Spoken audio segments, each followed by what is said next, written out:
We are in Jonah today.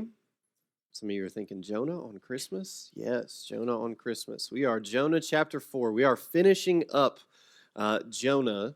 So we will be the end of chapter 4, the last several verses there. We'll start verse 5. I know we kind of did that last week, but it's our bridge into the rest of the verses. So we'll finish chapter 4. We'll finish Jonah today, which of course means cupcakes. Yes, exactly. So, here at Crosspoint, we're very holy and reverent all the time. And so you will see that the cupcakes have shark fins on them for Christmas, obviously. They also have seashells, I think, on some of them. So please grab a cupcake on your way out. Some of you are thinking, what? I know, it gets worse. But we do have cupcakes. Please grab one or two on the way out as we finish up Jonah today. And we will, after this, the beginning of the year, we will start a new book. For those of you asking what it is, I'm not telling. This is what it is. So it's like Pax asking for his Christmas present. I'm not telling. I'm going to tell you what it is. So there's that. But chapter 4, again, 5 through 11 is where we will be today. We will wrap up Jonah. If you've been with us for Jonah, hopefully it has hurt your feelings. If it hasn't, then you haven't been listening or applying, but can't make you do that.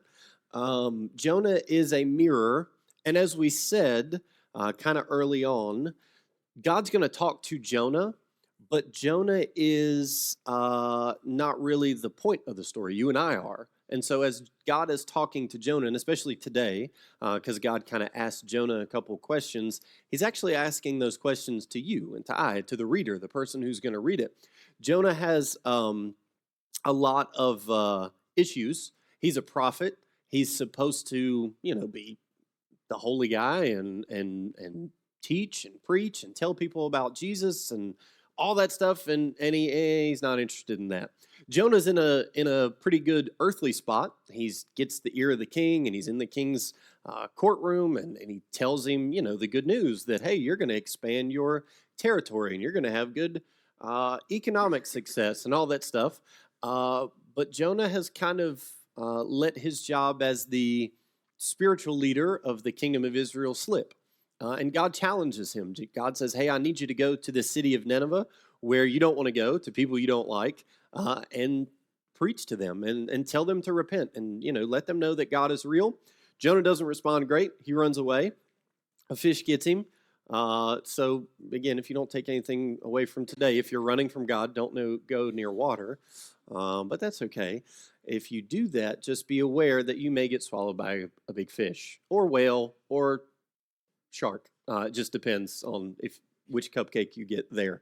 It was a little slim pickings at the Sam's Club there, so somehow the kids got the green and red ones, but that's okay. So that's where Jonah is. Now, Jonah eventually kind of does what God has told him to do, although he didn't do it enthusiastically. And as we saw last week, or the last couple weeks, the city repents, and the city turns to God, and couple 100,000 people are saved, and that should be exciting, but Jonah's, nah, I still don't like that. In fact, he told God that it was better for him to die instead of seeing a city of, a whole city, we said, think like the size of maybe Roanoke or even a little bit bigger. They all turn to God, and the king turns to God, and all this, and Jonah doesn't like it. And in fact, in verse 5, which is kind of our bridge verse, it says, Jonah left the city, bless you, although I have no magical powers. Jonah left the city and found a place east of it. He made himself a shelter there and sat in its shade to see what would happen to the city. So verse 5, that's where we left it. The city has repented. The city has, the king has said, we're all going to fast. We're all going to pray. Even the cows and the animals, they're not going to eat.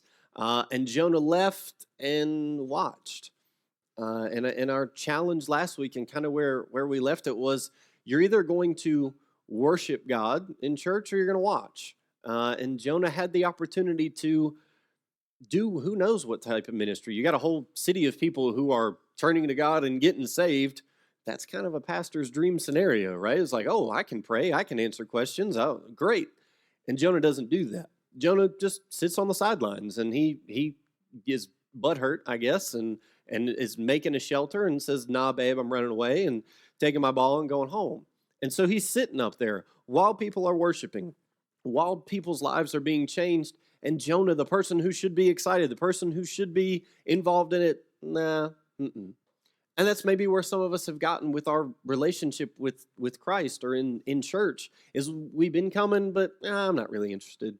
No, it's just, I guess I'll come and sit for an hour and a half, and they did an extra song this morning, and that's annoying. And then we go home. And that's not what God's looking for. As we've talked about with evangelism or this whole point of Jonah, I don't want to skip over the fact that God saves a couple 100,000 people, not trying to say that's not important. But the importance of it is Jonah. The importance of this whole thing is Jonah and his spiritual health. Remember, we said Jonah ran away. God got him to go to Nineveh to reveal a flaw in him so that he could fix it. And he's getting him to do these things so that he's maybe out of his comfort zone or that he can grow in his faith. And it's the same thing for us. We challenge each one of us to look at ourselves and what would be that Nineveh for you? What's that thing that God has called you to do, or that person he's called you to pray for or talk to, or whatever the case is? And then, it's like, why haven't we done that? Have we gone so numb to it that, I'm just going to watch? Do we actually believe that God will save? Are we afraid that God will save because we're still maybe so angry and bitter at people that we don't want God to save them? And maybe it's the idea that if there are people worse than us, we feel better about ourselves. And that's kind of where Jonah is.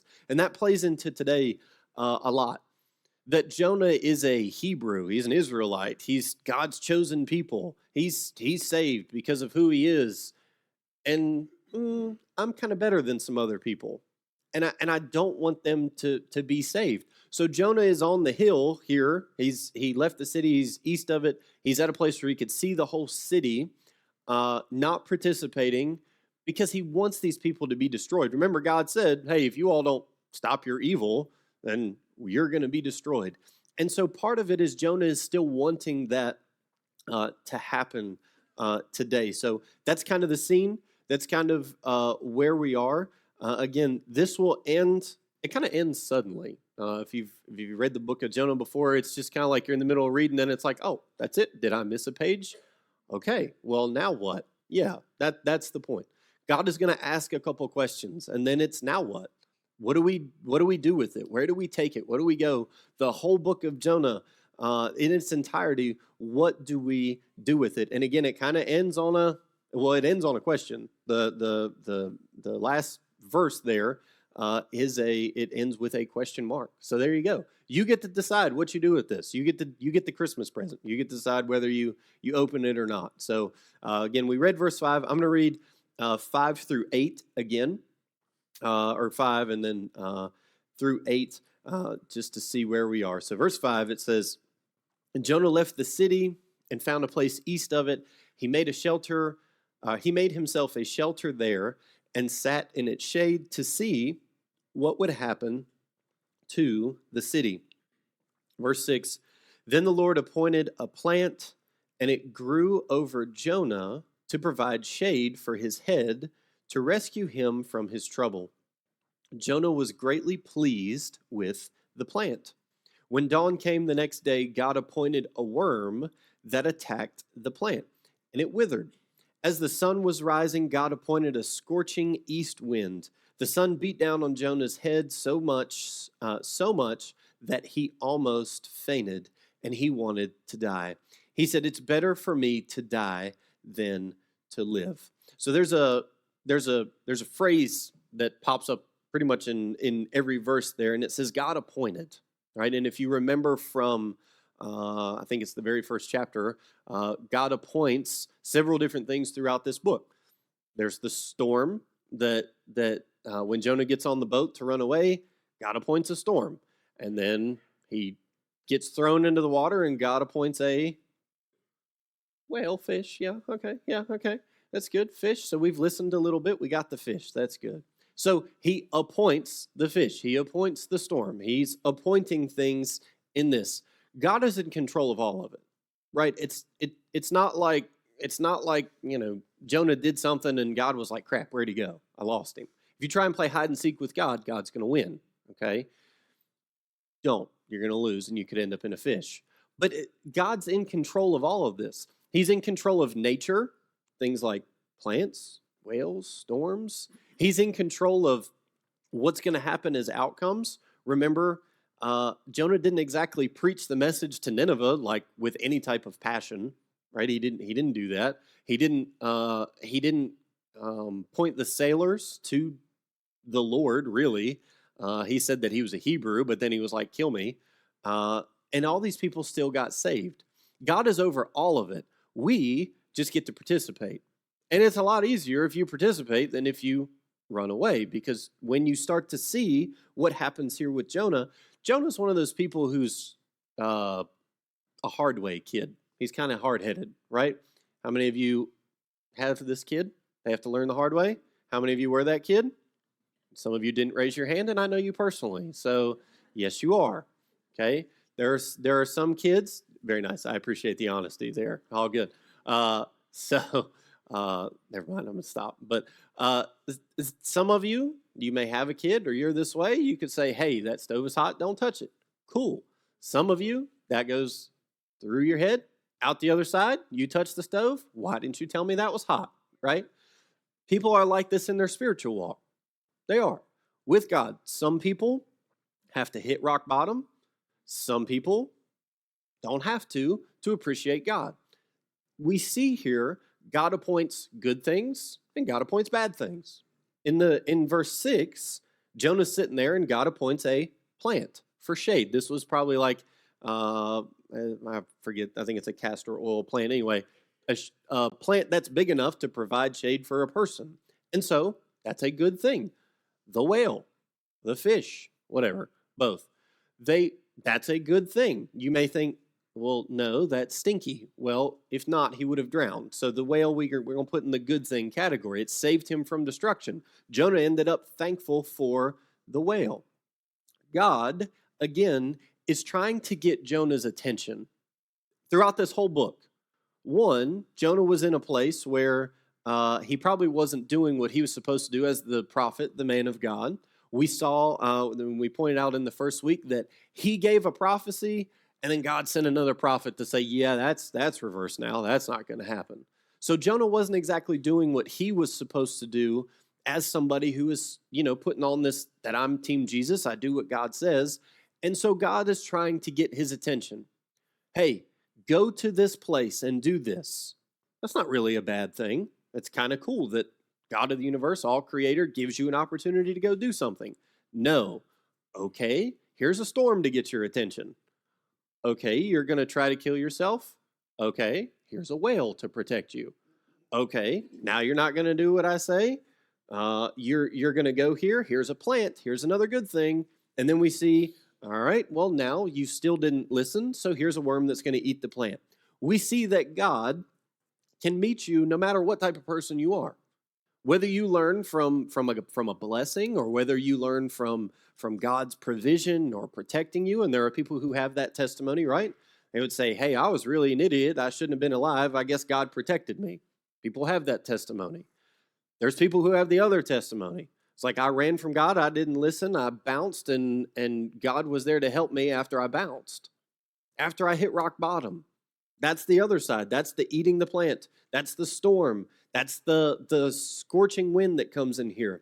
The idea is, though, that at some point, God is going to get your attention. I would much rather have a plant for shade or a fish for protection than I would have a scorching heat or have to go through a storm. God will give you what you decide you want and what you decide works in your life. But you can imagine that God throwing a storm is probably not the way that you want to have to do that. It's not the way that you want to have to follow God's will. But God appointed all of it. Cool. Hard head. You don't want to listen? Here you go. Life's going to be hard. You need a helmet. You need protection. It's probably not going to protect you as much as you think. So for some of us, God's going to let you chase your career that makes more money. Okay, that's what you want. You're going to end up not fulfilled. I already tried to tell you that every week at church. But you know what? You chase it. Go ahead. Some of us, we're going to chase these earthly things. We're going to find out that chasing women isn't all it's cracked up to be. That was not a place for some of you to laugh. You can flip men into that category too. Jeez. Okay, chasing men isn't the way that it's not all it's cracked up to be. It's not. You're not going to find your fulfillment in that. But if you want to do it the hard way, cool. Have at it. Live with your idiot boyfriend. Some of us, again, have the other story.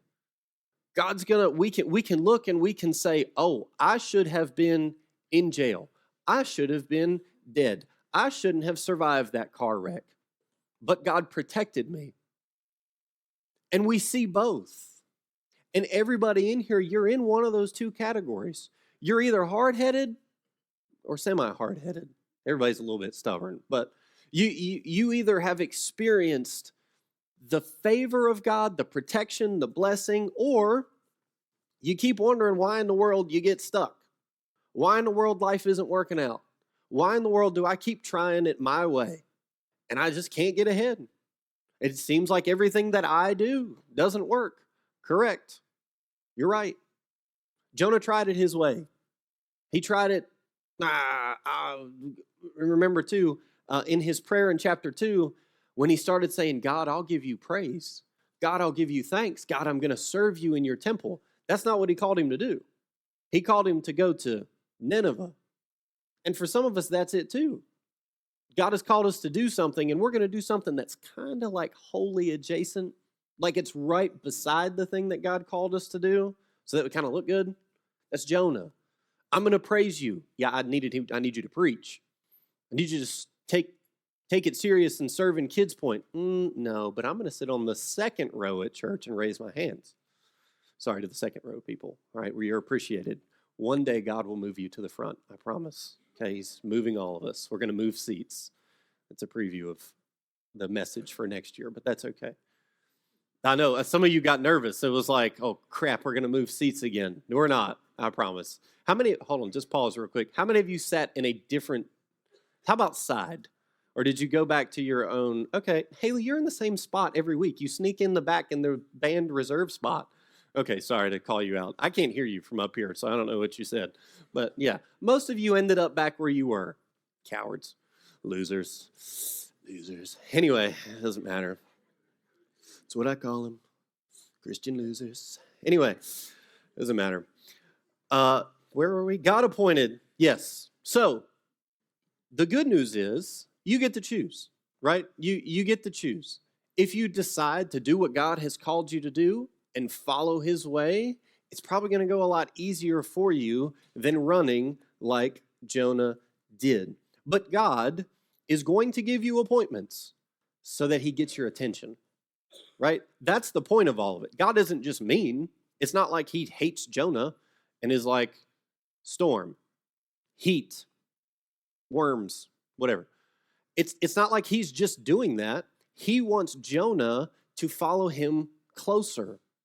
And so maybe that's you here today too. Maybe you think, well, God's just picking on me. No, God wants you to worship him with your actions or with your time or with your treasure, whatever the case is, the thing that you're not willing to do. He wants you to do that.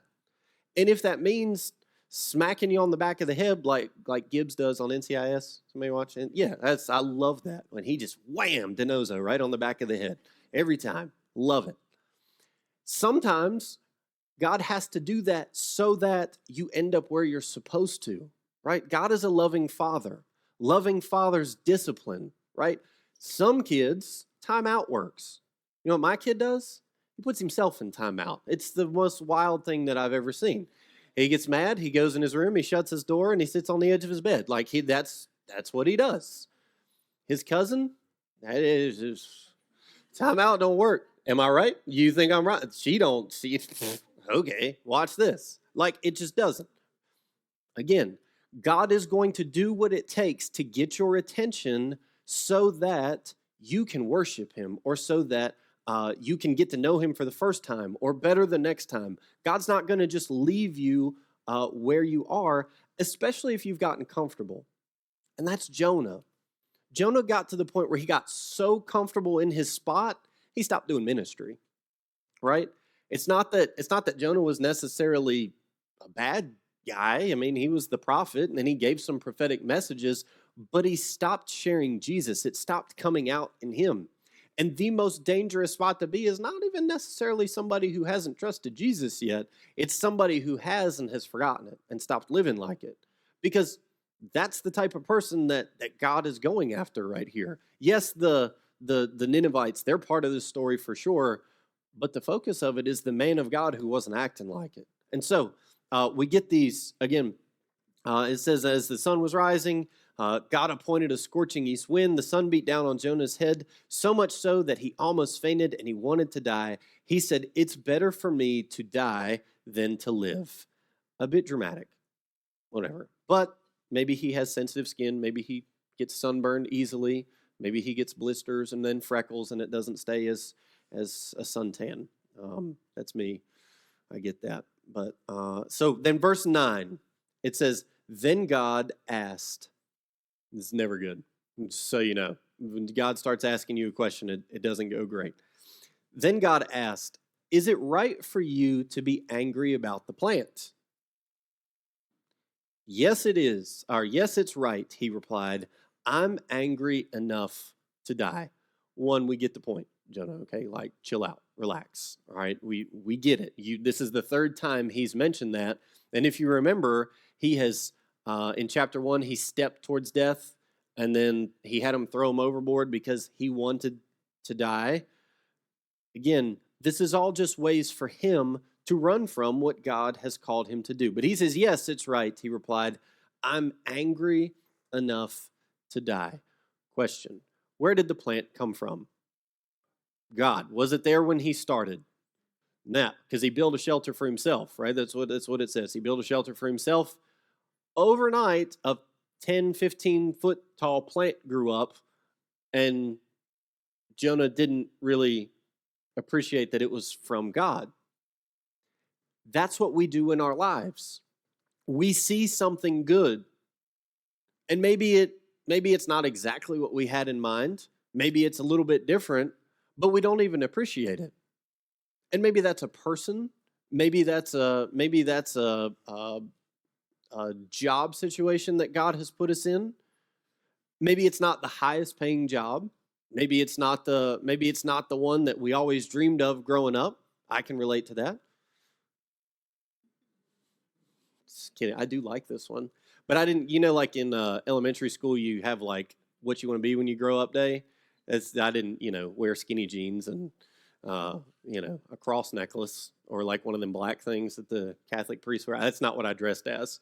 I probably didn't go to school that day. But anyway, it doesn't matter what I actually dressed as. But maybe it's not exactly as how you envisioned it. But that doesn't mean it's not good. Maybe it's not the house that you always dreamed of or whatever. Maybe it is something like, you are struggling to have kids or something like that, and you don't have as many as you thought you would have, or whatever the case could be. That doesn't mean it's not good. It's what God has for you. So yes, you're a teacher on purpose. Yes, you're a electrician on purpose. To say that it's not the way that I want it, so it must not be good, is to say that God can't use something. And that's dumb. Sorry if that hurts your feelings, but that's very dumb. To say God can't use me in my career, or God can't use me in the family that I'm in, or God can't use me in, the church that I attend, or whatever the case is, how do you miss that God is all powerful? You think there's a situation that he can't use, or you think there's a skill that he can't use? No, that's not how God works. So he says, "Is it right for you to be angry at the plant?" The plant eventually goes away. It's how it works sometimes. If you don't appreciate the good thing that God has given you, sometimes it goes away. And he says, "Yes, it's right. I'm angry enough to die." Verse 10 says, "And the Lord said, 'You cared about the plant, which you did not labor over and did not grow. It appeared in a night and perished in a night.'" So again, this plant grows up out of nowhere. It's kind of a miracle. just to backtrack a little bit, how did Jonah end up where he's at? A fish. Again, a miracle. When we're so busy running from God, we forget where God has brought us from. And so Jonah's at this point in his life where he's so consumed with like what he doesn't like right now that he forgot about the miracles that got him to that point. He's so consumed with, I don't like that this city is repenting. I don't like that my favorite plant that I just met is gone. The shade that I've been provided is gone. He forgot that God provided for him with a fish. And he forgot that God put him in the place of a palace to be a prophet. There's only like 2 prophets at this time in all the world. He got to speak on God's behalf. And for some of us, a habit that we have to start is to stop looking at what's going so wrong right now and start remembering where God brought us from. It may not be rosy and perfect right now, but it's probably a lot better than before you were saved. It's probably a lot better than before you repented of your sin. And if we don't constantly remember what God has done, we're going to freak out when we are questioning what he's doing in the future. And so part of this idea where God keeps giving Jonah something good, it's hoping that it would sustain him for when he goes to the next bad. That's part of the idea of it. Why does God let you go through a struggle? So that you can worship him through it. So that when you face the next struggle, you're going to remember, oh yeah, God showed up. But if you don't remember that God showed up, then you're always going to stay in the struggle. This is Jonah. This is the frustration of Jonah. Was that a sneeze? I don't know who that was. I am there's no way that you sneeze like that. There is absolutely no way that you sneeze like that. That's okay. But will you do it again? It sounded like a mouse. I'm sorry. It was like, Ew. It was wild. It was wild. Okay, well, that actually, when I see who it is, I agree. She probably is much louder than that, but that's okay. Thank you for controlling that. So, anyway. So he says, is it right for you to be angry? And then verse 11, it says, so God finishes this thought. He says, it appeared in a night and perished in a day. So may I not care about the great city of Nineveh, which has more than 120,000 people who cannot distinguish between their right and their left, as well as many animals. Now, if you've been like where we do the loaves and fishes, how they count that many people, usually when they do cities, it's usually how many like military age men that they have, right? So this would be like a minimum, sort of like how they count family units or whatever. So you got this many military age men, you can imagine double that or so is where you're at. So he says, you're mad about a plant. You didn't do anything for the plant. It appeared overnight. May I not care more about the great city of Nineveh, which has 120,000 people, at least, who cannot distinguish between their right and their left, as well as many animals. Why is Jonah mad? Because God saved a city. That's wild, right? That doesn't really make much sense. But when you look at it, this plant was comfortable for Jonah, right? It was providing shade. We know when the plant disappears, it becomes hot. He gets angry. I get angry when I'm hot too, but I stay hot all the time. So anyway. Yes, you do. Oh, thank you. That one in the back, whoever that was. But I'm married. Jeez. So the plant was Jonah's comfort, right? Right? That was his thing. He could at least sit in the shade and pretend to be close to God's will, sort of like he was doing in his job as the prophet. He's comfortable in the palace. He's comfortable with the king. He's comfortable with passing along some of God's messages. But as soon as that comfort gets taken away, all of a sudden he's just mad at God. The plant is representative of Jonah's life. And some of us, we get so comfortable in parts of it that when God goes to disrupt it, we just forget it altogether. There are people who and whatever, they attended this church and they loved it and they loved it and they loved it. And then they heard something that they didn't quite like. Oh, I have to forgive somebody? I have to have a conversation with my kid? No, I'm not doing that. I'm going to a different church. God's called me to do something. Oh, no, I'm not doing that. So I'm running away. It's Jonah. Jonah's comfortable in the palace, under the plant. He's comfortable prophesying because that's okay. King, you're awesome. You imagine if your job was to tell the most important person in the world how awesome they are? It's not that bad, right? I'm looking for applications if anybody wants to just text me that each day. Just kidding. Nope. Okay. All right. Seeing. My wife already does that, so we're good. That role's already taken. But that's him. And then God made him uncomfortable. And was, no, I'm running away to as far west as we can. And that's the response. It's not the response God wants. And God's like, nope, storm, okay, whale, okay, all this stuff. Trying to get Jonah okay with being uncomfortable. If you come to this church, you're going to be uncomfortable, right? We do the best we can with the seats, okay? They're kind of cheap, but we like them. They get the job done. You're going to be uncomfortable. Next year, you're going to be uncomfortable. If I speak, you're going to be uncomfortable. Brandon speaks, you're going to be uncomfortable, right? Because he yells, and it makes people upset. I'm just kidding. He is louder than me. Never mind. Just stop there. But you're going to be, if you listen. Now, again, if you just show up each week and you just watch like Jonah's doing here, you're probably not going to be uncomfortable. But you should be pushed and you should be moved. We change groups. You're either going to be uncomfortable or butthurt. That's just what it is. We challenge people to serve. You're either going to be uncomfortable or ignore it and run. We challenge people to give financially. You're either going to be uncomfortable, change your finances, or you're going to say, oh, that pastor only talks about money. It just is what it is. We tell you to have a forgiving conversation with your kids and you don't, or your parents and you don't, you run away. That's how it works. And this is what is happening with Jonah. And just because you run away from this church doesn't mean that God's going to be like, oh, dang it, I can't get their attention anymore. Well, I can't speak at the next church that they go to. Let me just see what I guess I'll give up. I guess I'll not do that. No, God's bigger than this church. God's bigger than me. God is bigger than the boogeyman, right? I don't know the next line. He's bigger than the, what is it, Kim?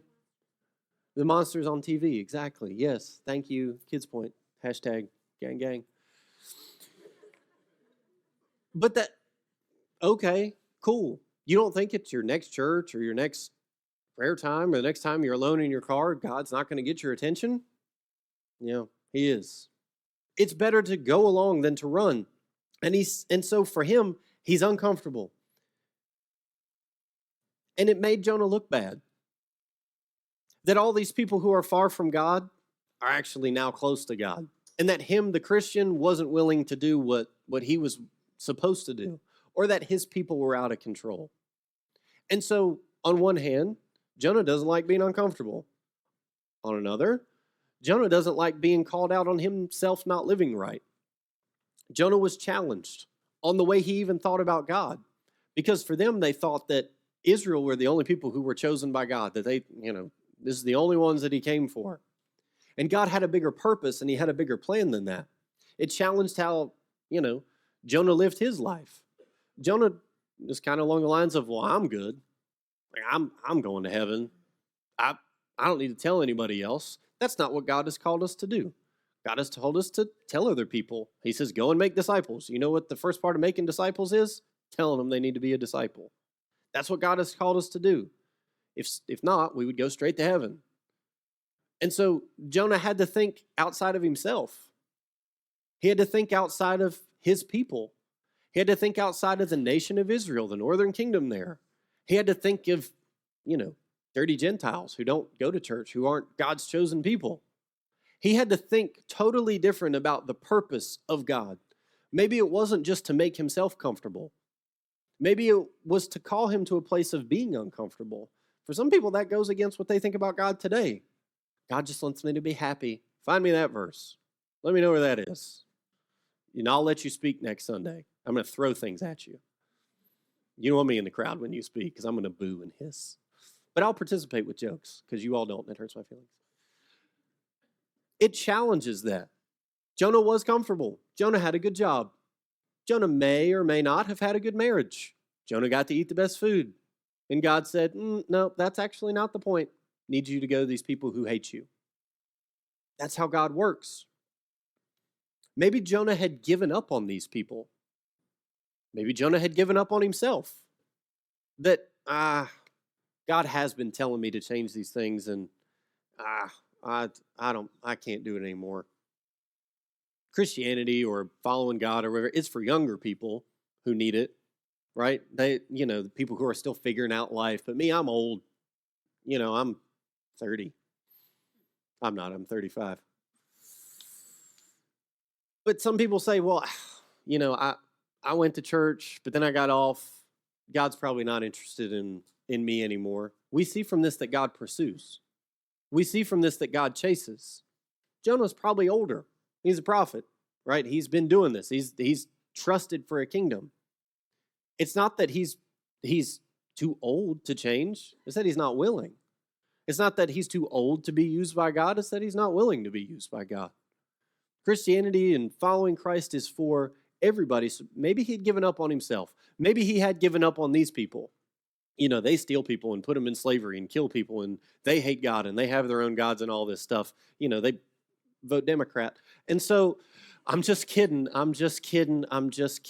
I should have said Republican. It's fine. It's all the same thing.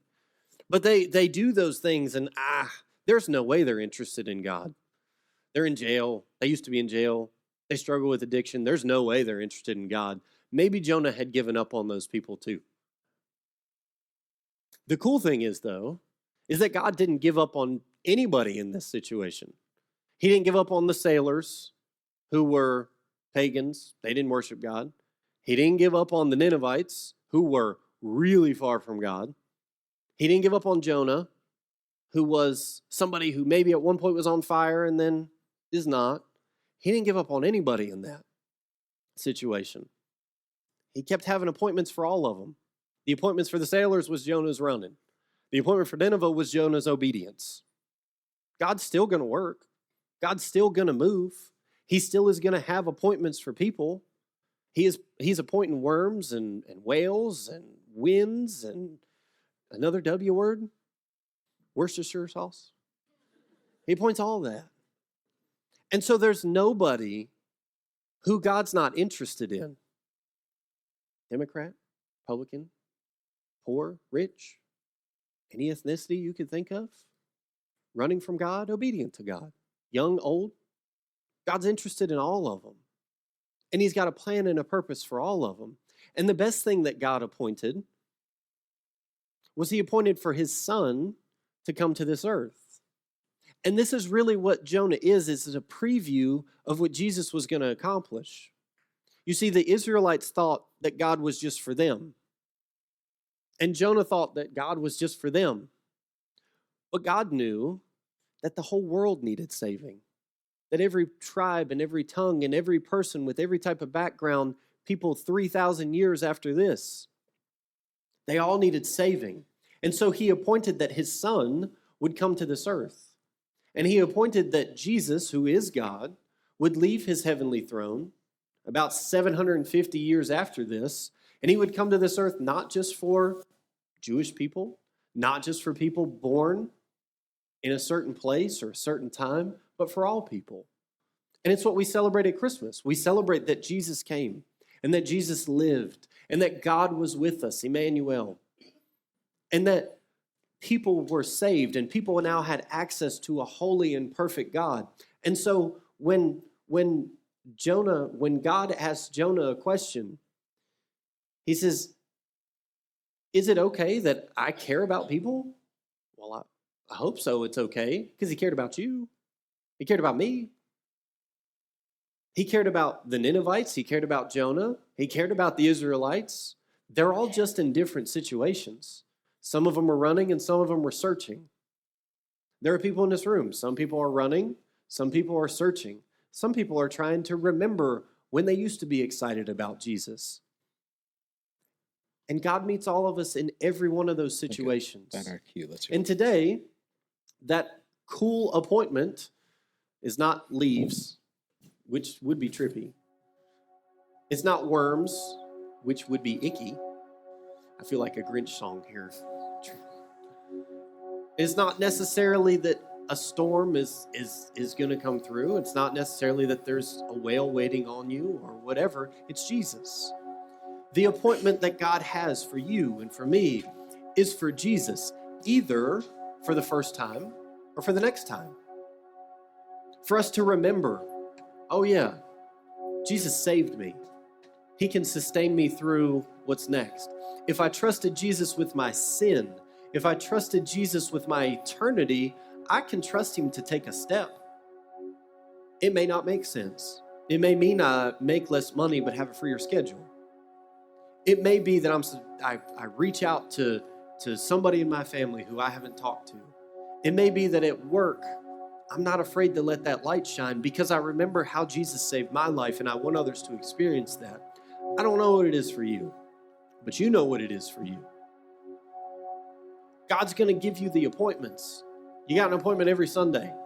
You can have a standing appointment. Just, visit the people out at the tent. We'll get you booked in. Just kidding. You don't have to have a ticket. We could sell tickets, but the front row would be empty. It wouldn't work well. Everybody would buy the back. It'd be bad. But God has this appointed, his son, to forgive sin. And for some of us, maybe it's remembering. For some of us, it's the first time trusting him. For some of us, it's realizing that God does save and God does forgive. The Ninevites did horrible, horrible things. They enslaved people. They burned down cities. They captured people. They did everything imaginable that you can think of. And God forgave them because they repented, which means they turned. They turned from themselves. They turned to Jesus. That same call that the Ninevites had, we still have. If you feel like maybe you can't be fixed, if you feel like you've tried it all, if you feel like you've done some horrible, horrible things, you're right. You can't fix it yourself. You can't forgive yourself. You probably have done horrible things. And God still meets. And God still appointed you to hear about Jesus. Because Jesus does fix. And Jesus does heal. And Jesus does forgive. And in fact, the only way to get to God the Father is through a personal relationship with Jesus Christ. That means you hand him your guilt. And you hand him your shame. And you hand him everything that you struggle with. And he takes it. And he moves it away from you. And he covers you with his blood and his purpose and his righteousness so that when God the Father looks at you, he doesn't see somebody who's broken anymore. He doesn't see a Ninevite or somebody who hates God. He sees his son Jesus. And while we celebrate Jesus' birth at Christmas, ultimately it's his death that makes us right with God. And we'll celebrate that at Easter. And you can come back on Easter, but there's times in between where we meet too. And we talk about that guy every week. So you're welcome every week. But this is the preview of Jonah. And are you okay with God running your life? If you are you okay with God running your life in the next way? For some of us, we stop at salvation. We stop at being saved. We celebrate Christmas. We celebrate Easter. Christmas is better than Easter, though. It's a little more touchy-feely. And then what? We struggle in between. We wonder why. Because we're Jonah. We're running from being uncomfortable. We're running from the next step. We're running from Nineveh. And this season is just remembering Jesus. That's what we do at Christmas. And for those of us who are already believers, remember him more. Remember him again. That's what he's called to do. It seemed like for Jonah that he didn't fully understand the promise of God. And maybe that's you too. Maybe you don't get it. Maybe you have questions, whatever the case is. As I mentioned in the beginning, there's some people here who would love to pray with you, who would love to talk to you, who would love to answer any questions that you have. Myself, I'll be out front. The people on the stage you can find, our elders are all wearing name tags. Find one of them. Ask them questions. Have them pray with you. Offer to buy us lunch. Just kidding. Depends where lunch is. But that's our job. We at this church are not like Jonah. We're going to stay and we're going to worship with you and we're going to answer and we're going to pray. But that can't just be the elders. It's got to be the people who attend too. Because you're going to come across people at your workplace or your family that I'm not. You're going to come across people that our elders aren't. You've got to be willing to do that too. Are you willing to be uncomfortable? Or do you want to just watch? That's really the choice from the book of Jonah. Like I said, it ends on a question mark. And he says, may I not care?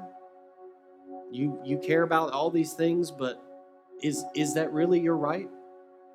My ways are bigger than yours. And now what? So we finished Jonah, and that's it. Now what? What are you going to do with it? You're going to show up. You're going to worship. You're going to participate. You're going to watch. You're going to evangelize. You're going to do the things. You're going to be uncomfortable. You're going to run from God. You're going to write me a nasty email. You're going to get a cupcake either way. It's okay. It's fine.